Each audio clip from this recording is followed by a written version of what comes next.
The story of my life right here. Just got them drywall on this, and then turn on the bathtub, right?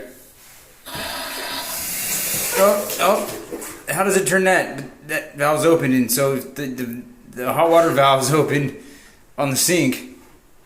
You have to come over here to the bathtub to turn it on. Hold it up again. That don't make no sense, dude.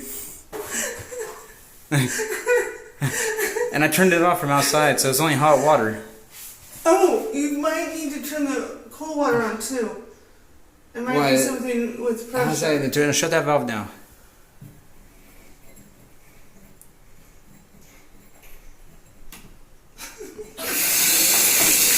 Nothing.